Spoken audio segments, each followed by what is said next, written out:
Look at all this loot! DJ, none for you!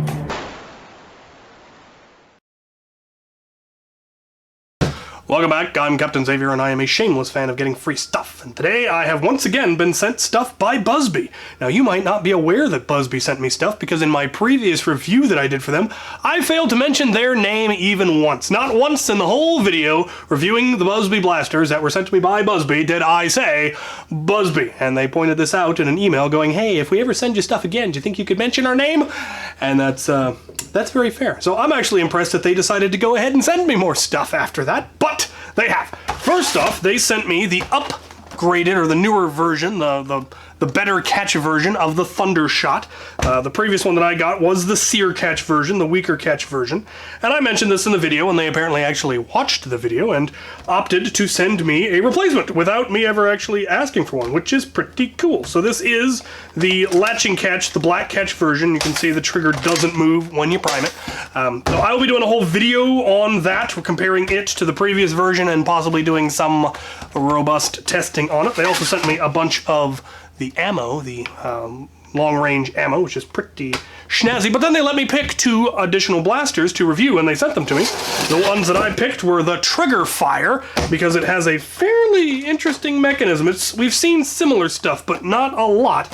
And then I also chose the Rebel Mech, which is just a fairly straightforward semi-automatic flywheel blaster, but I wanted to compare their drum to other drums that we've seen, as well as just the general performance. So that is what this video will be about. It'll be about these 2, and I will be looking at their box claims for the most part. So the Rebel Mech claims 100 foot, the Trigger Fire claims 80 feet. We are gonna take these to the range and test those claims. And then I'll give you my general view on them, ergonomics and controls and all of that stuff. So let's get these out of the box and test them out.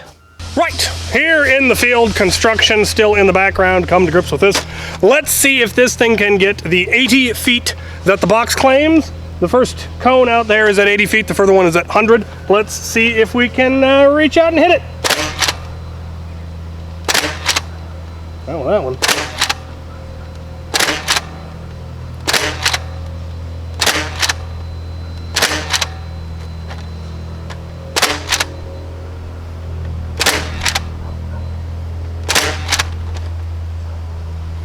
Not so much.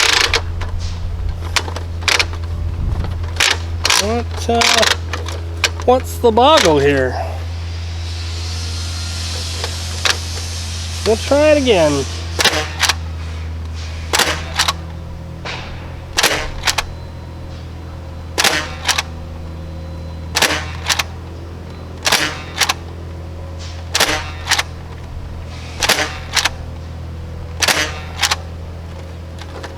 Let's go take a look.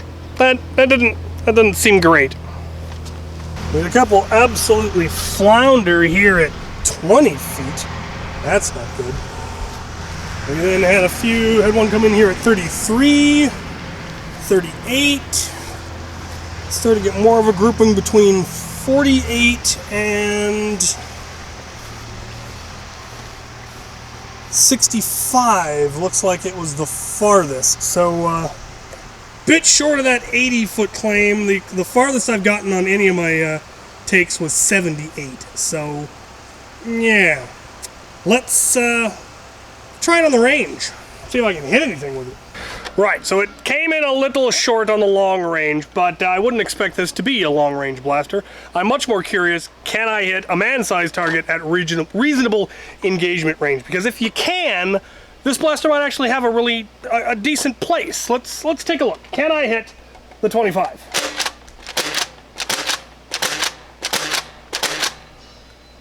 No. No, that's really kind of tragic.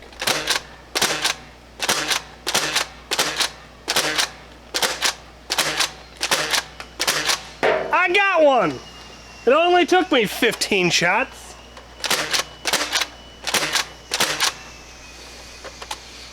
That's not good. That's not good. Let's take a look at the other one. Right then, the Rebel Mech claims that it can hit 100 feet. Let's see if that is remotely substantiated. Oh, Lord have mercy.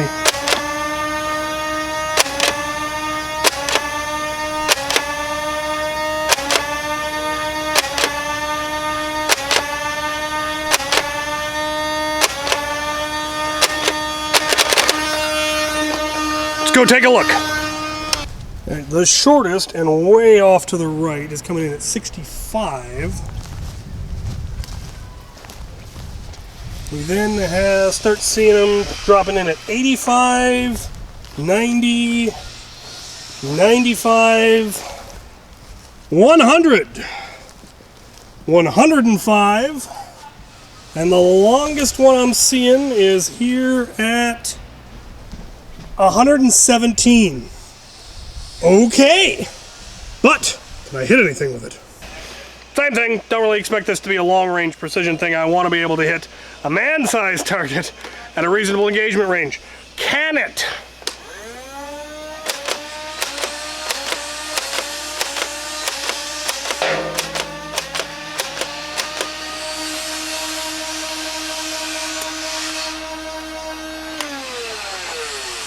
I'm gonna try a different ammo type. So the performance with both of them was bad enough with the long distance darts that came with the blasters that I decided to go get some standard Adventure Force waffles and see if that improves anything. Can I hit anything now?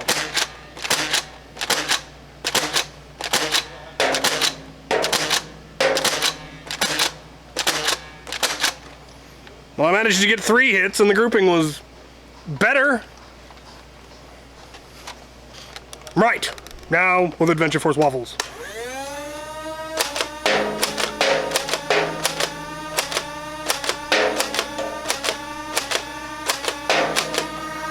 Yes! Yes, yes. Very, very much a huge improvement with Adventure Force waffles. I think the long distance ones are just too light for how much power this thing actually has. So, I'm gonna go clean up and then we'll talk about them. Right, now for the nitty-gritty, the details, the actual review. The performance on the trigger fire was a little bit lackluster, I would say. It never did get the 80 feet that they claimed. Closest I got was 78. And using the long-range darts, the accuracy was absolutely abysmal. They are a tapered dart, so they're a little more aerodynamic, and they are lighter, which would explain why they go farther, but I think they're a little too light for the amount of power these blasters have, even this one. And so you're getting erratic flight patterns. With waffle head darts, I didn't test the range on waffle head, it's going to be less, but the accuracy was considerably better, but still not great. And that's slightly disappointing because I had high hopes for this because this is a double action revolver. It's semi-automatic. Every time you pull the trigger, it fires, and it doesn't require batteries. And there have not been very many of those. I can only think of 4 Hasbro Nerf blasters that had that. You had the Snapfire 8 from the Darts tag line. You had the Nail Biter from the Zombie Strike line, the Voidcaster from the Doomlands Alien Incursion line, and then I think there was one that was called, I want to say the Dartfire, which was a combination dart blaster squirt gun that also had a double action trigger. And we haven't seen any of those in a while, and the ones that we saw were either relatively low capacity, or the performance was lackluster, or they had mechanical issues. So seeing them do something similar here was, I felt the same way I felt when the Thundershot came out, and we saw a non-Hasbro hammer-primed blaster, and that was another company trying that mechanism. And so again, I had high hopes, and I was slightly disappointed. The mechanism is absolutely solid, and I do appreciate that. On a partial pull, it rotates the cylinder, and then on a full pull, it actually fires. And it's a very robust, very solid, very reliable mechanism, and I like that. The plastic quality in this one is better than some of their others. It does not feel flimsy, it does not feel as cheap. And that rotation mech is, like I said, solid and reliable, and I like that. The performance was just a little under. Now, if you put a heavier spring in it, might you get better performance? Maybe. It also might give you worse performance, and your hand is going to get real tired. The tendons in your wrist from priming that is going to get real tired real quick. Now, one thing that I kind of considered also initially is that you could technically single-hand wield this.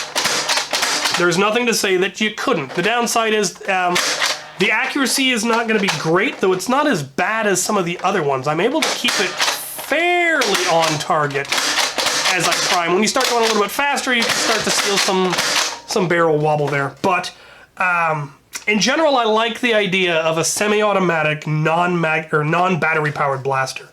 For something like HVZ, not having to worry about whether you've primed the blaster, not having to worry about, you know, the whole priming mechanism is something that is where you're going to get a lot of jams when you go to prime in a hurry. That's one of the things you will see with an Alpha Trooper that you don't see with something like the Villainator, because it's a revolver similar to this.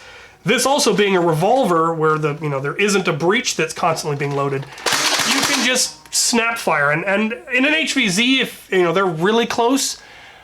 With waffle darts, this wouldn't be a terrible option. It wouldn't be my first option, but it would definitely be a viable option, I feel. And that snappy, just being able to pull the trigger and fire on a panic shot, I think that actually does have some merit. So this thing comes in at 20 bucks, which is not bad, again, for a 30-round revolver, though I would definitely recommend going with different darts than what came with it. I might try it with something like AccuFakes even, or Men Guns, but definitely wouldn't use the long distance rounds. They're for long distance, and this is not what that would be used for. Now this one, I had higher hopes for, and I was pleasantly surprised. It was able to hit the 100 feet and then some, the max coming in at 117, which is impressive. There are a few odd choices that they made about it, but there are things I like. The grip is a good, full, adult-sized handle. They didn't give it the tiny BuzzBee handle we have seen all too often. It doesn't have a rev trigger, despite being a flywheel blaster, and I definitely would prefer a rev trigger, but what they did give us was an on-off switch that turns on the flywheels, and it is ambidextrous, which I greatly appreciate. What I also find, another thing I find odd, is that the magazine release is not ambidextrous. There's only a mag release on the right side of the blaster, and I don't know why they would do that, because that kind of makes the blaster left-handed. It's easier to reach up with your right hand to release the magazine than if you were holding it with your right hand and you'd have to reach over or under or something. It would be kind of awkward to get the magazine out without just dropping the magazine. So that's kind of interesting. I don't know why they wouldn't. I don't think there's any reason you couldn't have made it ambidextrous, and they made the on switch ambidextrous. Why they didn't go with a button on the bottom like they did on, say, the Sentinel or any number of other blasters where the mag release is right there, so you push up with your thumb and it releases. Don't know. It probably wouldn't be too difficult to modify it to operate that way, but that was an odd choice. Another odd choice concerning the magazine is it's a 30-round magazine, which is cool. The only other Nerf magazine that has a 30-round, or drum that has a 30-round capacity, is from the Infamous. So that's pretty cool. It does have kind of bumper feet here, which is good because I actually did drop it on the concrete, and those soaked it up nicely, which also allows it to stand up, which is odd. But the weird thing is that it does have a clear window like all of your Nerf drums do, but it's on the front instead of the back, which means when it's in the blaster, your opponent can see how much ammo you have left, but you can't, which that's weird. I find that a little bit strange. It also doesn't have any kind of a jam assist as far as I can tell. Oh wait, it does, but it appears to be manual. Maybe. Odd. But the quality is really quite good. Like I said, I dropped this, and it is compatible with all your standard Nerf blasters. It does have a nice long neck, so even on some of your longer neck things, or things with like a flared magwell, like my bolter, it's still compatible with those, which I don't think most Nerf drums I don't think are. So that is definitely an improvement on the design. If you really wanted to be able to put it in the other way, you would need to put a notch on the other side and then probably Dremel out either this groove or possibly Dremel out the groove in the blaster that prevents you from putting it in the wrong way. So that's that.